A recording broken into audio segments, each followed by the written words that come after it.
खेल today channel के सभी दर्शकों को राकेश थपलियाल का प्यार भरा नमस्कार। दोस्तों, आज हम चर्चा करेंगे कॉलेज स्तर के खेलों के बारे में। जैसे दिल्ली विश्वविद्यालय है, यहाँ पर उसके इंटर कॉलेज की स्पर्धाएं प्रतियोगिताएं होती हैं, लेकिन उसके अलावा जो कुछ कॉलेजेस हैं वो अपने कॉलेज लेवल के बच्चों के लिए एक अलग तरह के टूर्नामेंट भी कराते हैं अलग अलग खेलों के। तो उनमें जैसे श्यामलाल कॉलेज है दिल्ली विश्वविद्यालय का, वो हॉकी के टूर्नामेंट कराता है। पद्मश्री लाला श्यामलाल मेमोरियल हॉकी टूर्नामेंट पिछले एक दशक से करा रहा है।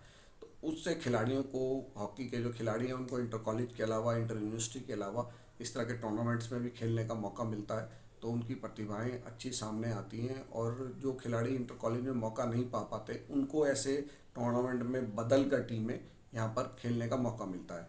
उसी कड़ी के तहत देखें तो पीजीडीएवी जो कॉलेज है उसने यहाँ पर प्रथम Swami Dayanand Saraswati T20 cricket tournament कराया। और इसकी एक विशेष बात ये थी कि ये डे नाइट के टूर्नामेंट हुआ। इसमें कॉलेजेस को डे नाइट में मैच खेलने को मिला, फ्लड लाइट के अंदर खेलने का जो एक्सपीरियंस मिला वो बड़ा गजब का एक्सपीरियंस इस बार खिलाड़ियों के लिए रहा है।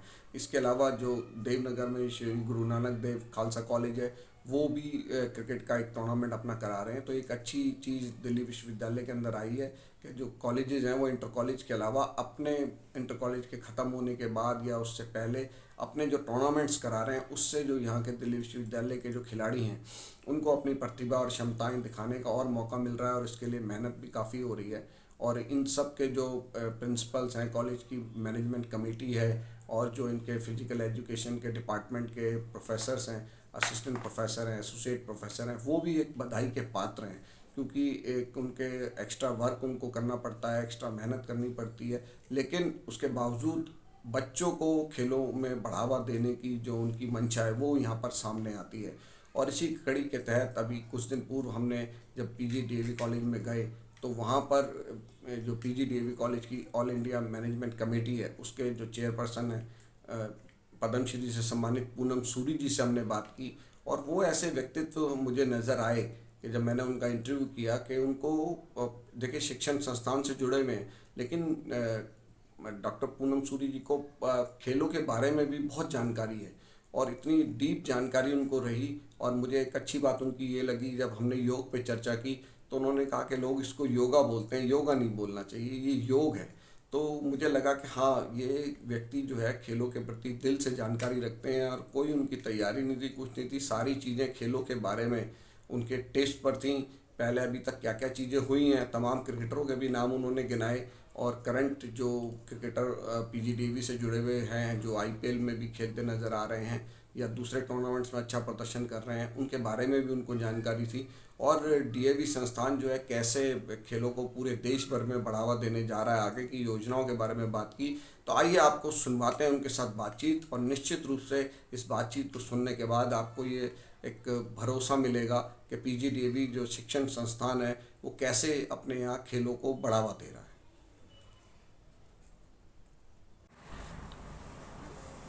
सर, आज आप यहाँ आए हैं, प्रथम स्वामी दयानंद सरस्वती क्रिकेट टूर्नामेंट हुआ है, तो डीएवी के संस्थान में जो खेलों को बढ़ावा दिया जा रहा है, तो उसके बारे में हम चाहेंगे कि आप थोड़ा सा इस पर रोशनी डालें। खेल कूद तो बच्चों की ज़िंदगी के अंदर बहुत ही आवश्यक है। Education without sports, without games is not complete. Holistic education के लिए ये ज़रूरी है। इसलिए आज से चंद साल पहले डीएवी डिसाइडेड कि हम एक नेशनल स्पोर्ट्स करेंगे। डीएवी के इस वक्त सारे बच्चों के अंदर, सारे हिंदुस्तान में, पूरे भारत में गेम्स होती हैं, जिसमें हम 21 गेम्स हैं जिसके अंदर पार्टिसिपेट बच्चे करते हैं। और वो पहले स्कूल लेवल पर, फिर इंटर स्कूल लेवल पर, फिर जोनल लेवल्स के ऊपर, फिर क्लस्टर लेवल्स बनते हैं। ऐसे लेवल बनते बनते बनते धीरे धीरे वो नेशनल के अंदर आ जाते हैं। तो नेशनल में तकरीबन हर स्टेट में से टीम्स आ जाती हैं। वो जो नेशनल स्पोर्ट्स हम करते हैं उसको पीछे एसजीएफआई ने रिकग्निशन दी हुई थी, और हमारे बच्चों को उसका लाभ भी हो रहा था। अब एसजीएफआई डिज़ोल्व हो गई, तो अब स्पोर्ट्स अथॉरिटी ऑफ इंडिया को हमने रिक्वेस्ट करी है कि आप हमें डायरेक्ट रिकग्निशन दीजिए, क्योंकि जितने बच्चे डीएवी में स्पोर्ट्स करते हैं वो शायद किसी और इंस्टीट्यूशन के नहीं होते। और उन्होंने हाँ भी करी है कि yes we will try and give us the recognition. अब क्या होगा ये भगवान जानता है। सर, खेलों की बात की, अभी सरकार ने थोड़े समय पहले योग को खेल के रूप में मान्यता दी है। जी अभी तक योग एक व्यायाम का स्वरूप में जी होता जी था, जी जी और जी हमारे माननीय प्रधानमंत्री जी ने इसको पूरी दुनिया में जी पहुंचाने में बड़ी भूमिका भी निभाई है, और अब एक खेल के रूप में इसको मान्यता दी जी गई है। जी जी। तो डीएवी संस्थान जो है वो कैसे इसको योग को बढ़ावा देने में हमारे हर इंस्टीट्यूशन में 948 इंस्टीट्यूशन हैं, हर एक में योग के टीचर्स हैं, हर एक में हमने रखे हैं। एक जो पीटीआईज हैं वो अलग हैं, योग सिखाने वाले अलग हैं। वो योग को सिखाकर योग के माध्यम से बच्चों को पूरी तरह से उनकी बॉडी को फिट और मानसिक शांति के लिए काम करते हैं, और वो अब हो रहा है, और बहुत ही अच्छी चीज़ करी है प्रधानमंत्री जी ने। और हमारे आर्य समाज के साथ तो योग अब से नहीं, बहुत पहले का जुड़ा हुआ है। पतंजलि से लेकर अब तक योग ही चल रहा है, तो हम तो उसको पूरी तरह से कर ही रहे, पहले भी कर रहे थे, अभी भी करेंगे, और योग हमारा चलता रहेगा। और हम उसे योगा नहीं कहते, हम उसे योग ही कहते हैं। ये अब जब अमेरिका से वापस आया तो योगा हो गया, लोगों को अच्छा लगने लगा। हमारे यहाँ तो योग चल रहा था और योग चलता रहेगा। जैसे कृष्ण से कृष्णा हो गया। तो क्योंकि मैं भी योग से थोड़ा सा मेरा जुड़ाव रहा है, योग के बारे में काफ़ी लिखा भी है। और आपने आर्य समाज की बात की, तो मैं खुद आर्य समाज मंदिर के अंदर अखाड़े हुआ करते थे। मैं अच्छा। छोटा था तो मैंने अखाड़ा भी खोदा हुआ है। अच्छा अच्छा। तो वहाँ व्यायाम का मतलब एक व्यायामशाला होती थी चांदनी जी चौक के अंदर। तो आर्य समाज मंदिर लाजपत राय मार्केट में हाँ जी, बड़ा हाँ जी। मशहूर भी रहा है वहाँ का। लेकिन सर, ये योग के अंदर मतलब खिलाड़ी जो है, एक करना अलग बात है, खेल के रूप में कम्पिटिटिव हिसाब से, कॉम्पिटिटिव हो रहा है। प्रतिस्पर्धात्मक हिसाब से, क्योंकि अब योग में आपको नौकरियां भी मिलेंगी बच्चों को, बिल्कुल और जो सरकार का पैसा मिलता है प्रोत्साहन राशि, वो भी मिलेगी राष्ट्रीय अंतर्राष्ट्रीय स्तर पर पदक जीतने पर। जी जी जी। तो एक ज़रूरत इस बात की है कि जैसा आपने बताया कि योग के प्रशिक्षक यहाँ रखे हुए हैं, तो इसके कंपटीशन भी ज़्यादा से ज़्यादा कराने पड़ेंगे। ये जो मैं आपको कह रहा हूँ 21 गेम्स हैं, उसमें से एक योग भी है। और ये तो यहाँ भारत सरकार ने तो अब शुरू किया, हमने तो मेरे ख्याल में 2012 में शुरू कर दिया था। हम तो कर रहे हैं क्योंकि हमारा तो हमारी इनहेरिटेंस है, हमारे साथ जुड़ा हुआ है ये, और हम तो इसी के ऊपर ही चल रहे हैं। योग भी करेंगे, सब करेंगे जी, बिल्कुल। अच्छा, डीएवी संस्थानों से जुड़े हुए जो बच्चे हैं, जब वो खेलों में अच्छा करते हैं, स्कूल का नाम करते हैं, कॉलेजेस का नाम करते हैं, तो क्या उनके लिए कोई ऐसी छात्रवृत्ति की योजना है कि उनको कोई छात्रवृत्ति मिले, या फिर उनके स्कूल की फीस में जैसे वो तो माफ़ है करते ही है हैं? जी, वो तो देखो, वो तो स्कूल वाले खुद ही खुश होकर कर देते हैं, उसको हमारी ज़रूरत नहीं है।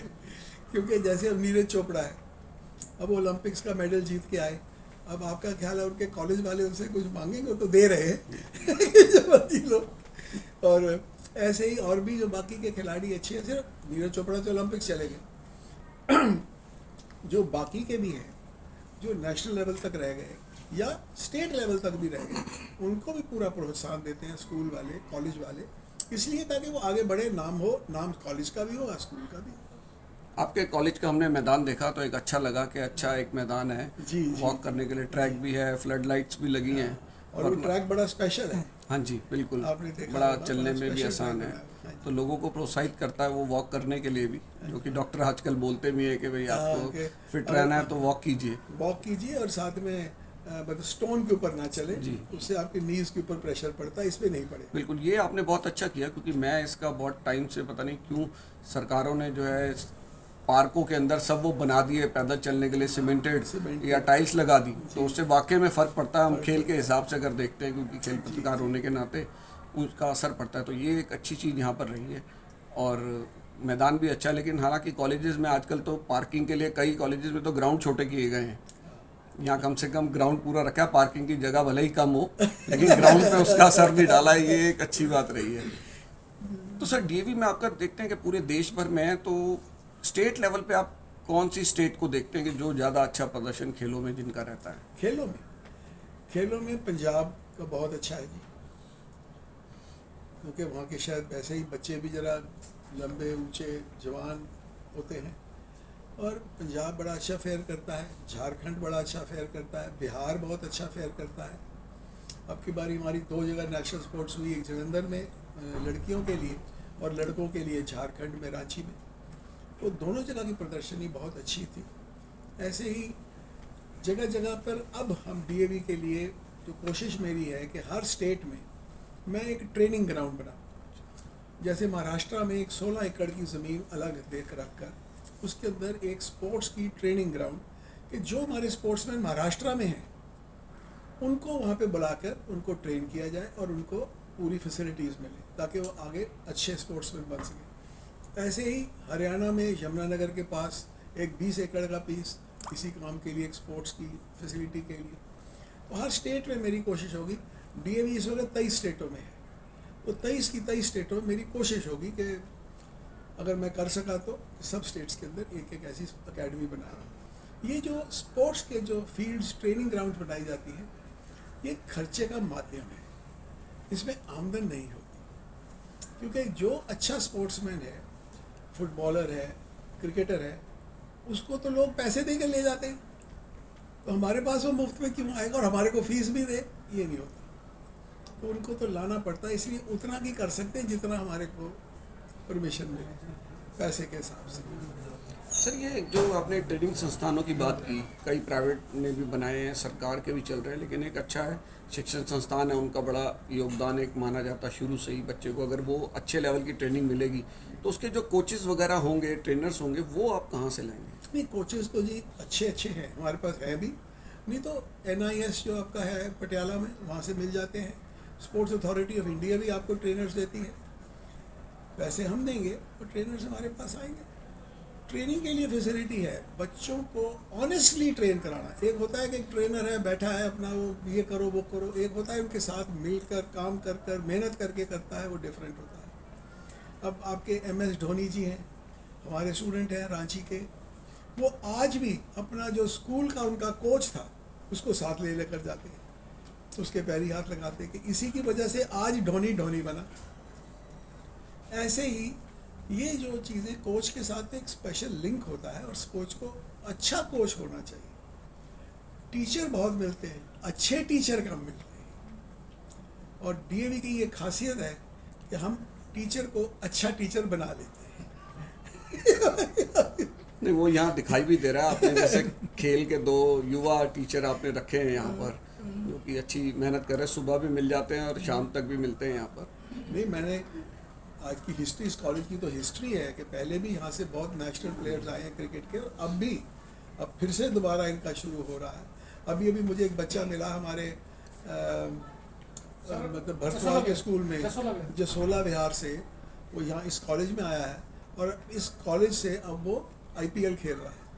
मैंने तो उसे कहा जब करोड़ों रुपया कमाएगा तो यार हमारे को याद करना। ठीक है सर, बहुत बहुत धन्यवाद आपका। धन्यवाद। मैं एक बार